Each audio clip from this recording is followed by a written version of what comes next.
Thank you and welcome back to the second segment of the show for today. We're talking to Pastor KWalker, ministers Waller and Brown in reference to their abilities to overcome negative attitudes and conditions. And let us start with you, Minister Waller, and give our audience some information in reference to your book and how you came to write that book and some of the experiences dealing with the book. And of course, Ms. Brown will do the same. And then we'll have Pastor Walker to sort of summarize that aspect of it. And then we'll be through with this second segment. All right. What happened with me with this book, when it came out, it was as a result of me overcoming the lifestyle that so many people are caught up into. And that is the street life. The street life is a trap that I didn't fall in, I didn't walk in, I ran into it because it was so attractive. And it's amazing of the things that a person can see and could desire it, such as I did as a little boy playing out in the yard with my basketball, just as innocent as I could be. And I saw guys standing on the corner, and they looked like they was enjoying themselves. They were styling, they were profiling, they was laughing, they was celebrating what they were doing. But they had no clue that there was a young boy watching them that happened to be me. And no matter what I was doing in the yard, I continued to watch them, and I was playing with my ball. I continued to watch them, and I got better with my basketball. And I became so good with the basketball that I thought maybe that's what I would pursue. Little did I know the power that I saw with what they were doing was more stronger than the basketball I had in my hand.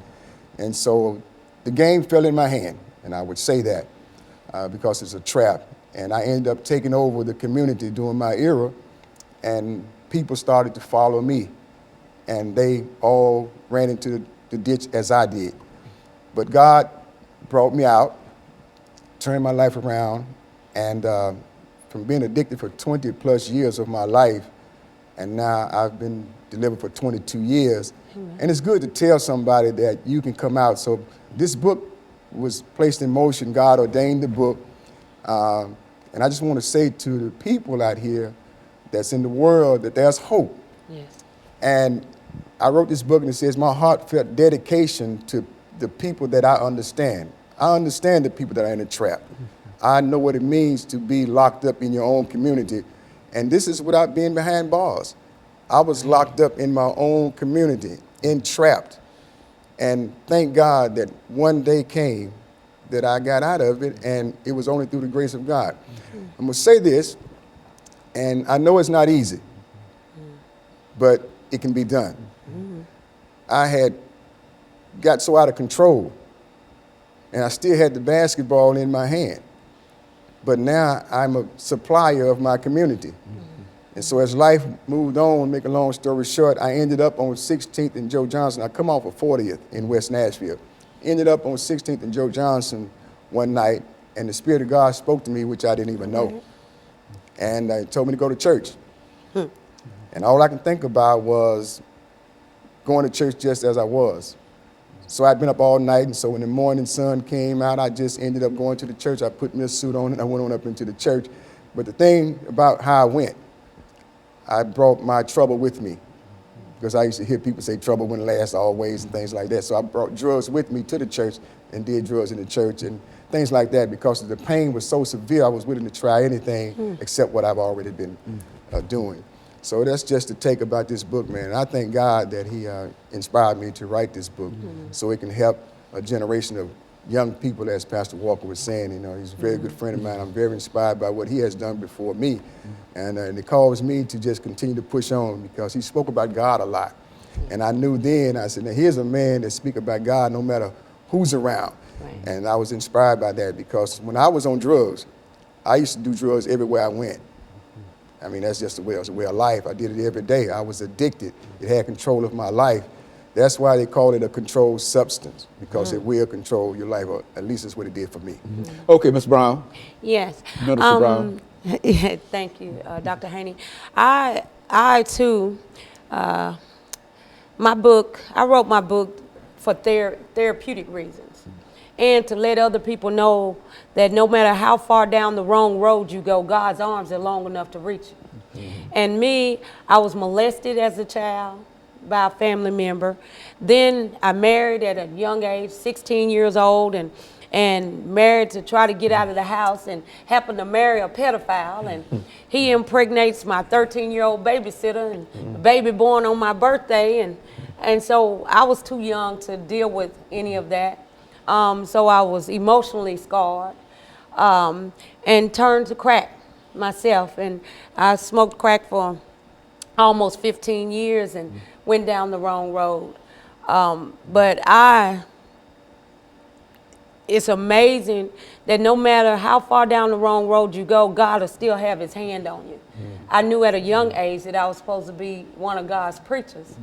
But I couldn't figure out, when I would get high at the crack house, I would sing His Eyes on the Sparrow, or I'm Still Holding On, and would scare people, because I like to read the Bible when I was high, that sort of thing. But I didn't know that God was just instilling some things in me to take with me once he delivered me. So even in writing the book, you know, I got cut off from my family. A lot of my family members didn't like the book for whatever various reasons. But the thing about it is, God taught me a long time ago that we all go to some kind of prison. The enemy comes to steal, kill, and destroy. And he do that by setting up all kinds of prisons for you. Emotional prisons, financial prison, relational prison.